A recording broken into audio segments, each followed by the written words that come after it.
नमस्कार, आप देख रहे हैं देवभूमि इनसाइडर। अभी हमारे साथ मौजूद हैं कांग्रेस की गढ़वाल मीडिया प्रभारी गरिमा मेहरा दसौनी। गरिमा जी, आज दिल्ली के उप मुख्यमंत्री मनीष सिसोदिया जी देहरादून पहुंचे हैं। पहुंचते ही उन्होंने कहा है कि भाजपा और कांग्रेस जो है वो उत्तराखंड की जनता को बेवकूफ़ बना रहे हैं। आपका क्या कहना है?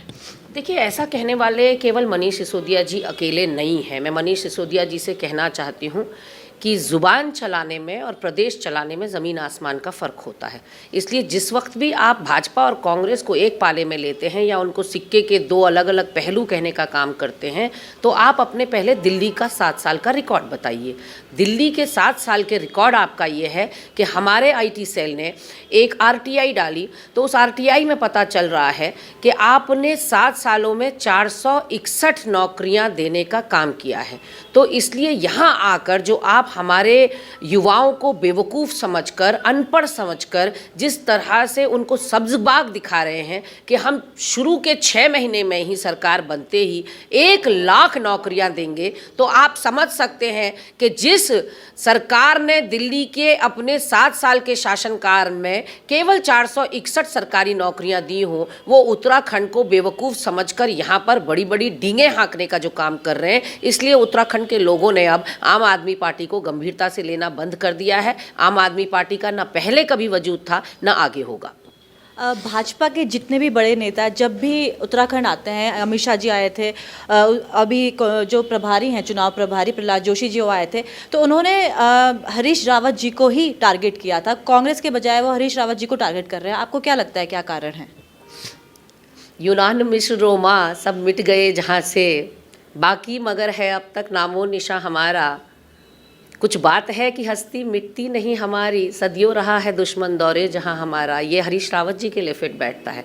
माननीय हरीश रावत जी का कद ही इतना ऊंचा है कि चारों तरफ आप नज़र घुमा के देखेंगे तो लोग उन्हीं को टारगेट कर रहे हैं। और ये बाकी छुटभइये नेताओं का मैं क्या कहूँ, जब यहाँ केंद्रीय गृह मंत्री आकर हरीश रावत जी का लगभग 13 बार नाम लेते हैं अपने स्पीच के दौरान, तो आप सोच सकते हैं कि खौफ किस आदमी का है, बौखलाहट किसकी है, रात को सपने किसके आते हैं और किसके सपने देखकर ये हड़बड़ा कर उठ जाते हैं।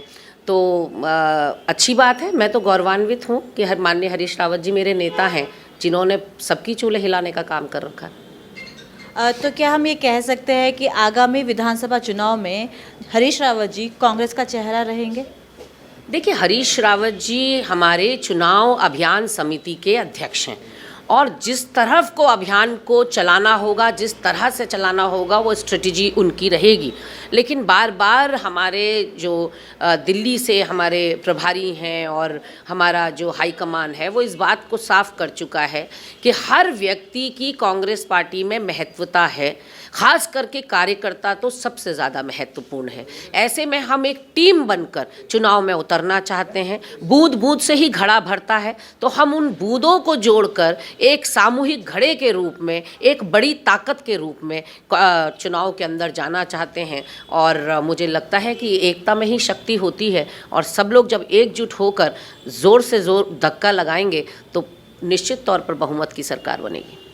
अभी जितने भी राजनीतिक दल हैं वो लगातार अभी यात्राएं कर रहे हैं। कोई परिवर्तन यात्रा कर रहा है, संकल्प यात्रा कर रहा है। तो अभी कांग्रेस का आगामी विधानसभा चुनाव के मद्देनज़र कितनी और यात्राएं होनी है? देखिए, ये हम पूरा नवंबर का अपना खाका मीडिया जनों के सामने रख चुके थे। पूरे नवंबर में हमारे वहाँ एक तो सदस्यता अभियान चला, ज़ोरों से चला। लगभग हम 8-9 लाख पार कर गए हैं सदस्यता अभियान में, जो कि बहुत ही गौरवान्वित होने वाली बात है कि लोग नए सिरे से और ख़ास करके युवा चेहरे कांग्रेस से जुड़ना चाह रहे हैं, महिलाएं कांग्रेस से जुड़ना चाह रही हैं। ये हमारे लिए सुखद एहसास है।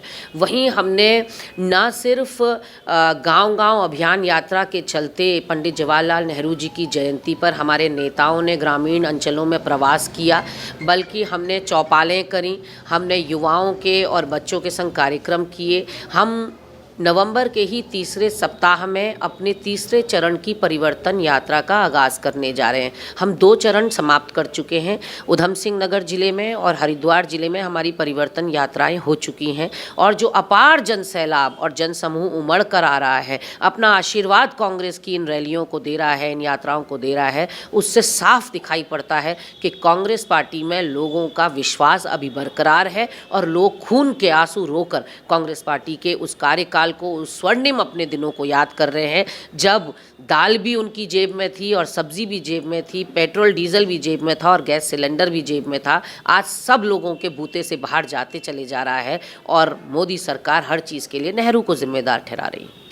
आखिरी और बहुत ही महत्वपूर्ण सवाल है कि जो बागी नेता है उस पर कांग्रेस का अभी क्या स्टैंड है? देखिए, बागी नेताओं का हमने जैसा कि कहा कि कुछ नेता मजबूरी में जाते हैं, कुछ नेता अपने व्यक्तिगत कारणों से जाते हैं, कुछ प्रलोभन के चलते जाते हैं, कुछ महत्वाकांक्षाओं के चलते जाते हैं। तो पार्टी, मेरा हाईकमान जो है, मैं बहुत छोटी कार्यकर्ता हूं और इन विषयों पर ना मेरी राय महत्व रखती है ना ली जाती है। ये बहुत बड़े स्तर पर फैसले होते हैं, किसको लेना है किसको नहीं लेना है।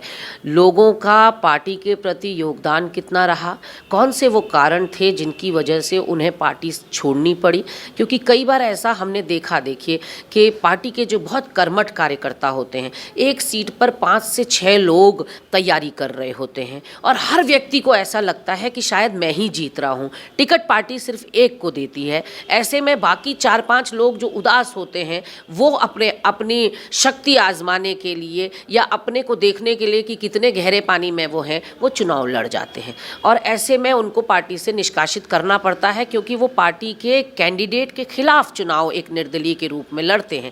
लेकिन पार्टी के प्रति उनकी विचारधारा कम नहीं होती, उनकी निष्ठा कम नहीं होती, बस इतना है कि वो अपने आप को साबित करना चाहते हैं। तो इसमें व्यक्ति के दोष बहुत कम रह जाता है, उसका पाप बहुत कम रह जाता है। लेकिन अगर किसी ने खंजरी भोंक रखा हो पार्टी की पीठ पर और पेट पर लात मारी हो या कार्यकर्ताओं को पूरी तरीके से अनदेखी करी हो, अपमान किया हो और पार्टी ने जो इतने सालों तक उनको सम्मान दिया, तमाम पदों पर उनको विराजमान रखा, उसके बावजूद पार्टी के साथ कोई दगा करके जाता है तो उसका अपराध कम नहीं माना जाएगा। तो इन्हीं गुणदोषों के आधार पर, इन्हीं क्राइटेरियाज को देखकर समझकर हमारा हाईकमान फैसला लेगा कि किसको लेना है किसको नहीं लेना है। उसमें हमारा ओपिनियन बहुत मैटर नहीं करता, हम अपनी पार्टी के साथ खड़े हैं। ये थी हमारे साथ कांग्रेस की गढ़वाल मीडिया प्रभारी गरिमा मेहरा दसौनी जी, जिन्होंने आगामी विधानसभा चुनाव के मद्देनजर कई महत्वपूर्ण विषयों पर हमसे बातचीत की। कैमरामैन विवेक के साथ रश्मि पंवार, देवभूमि इनसाइडर। आज ही डाउनलोड करें देवभूमि इनसाइडर ऐप।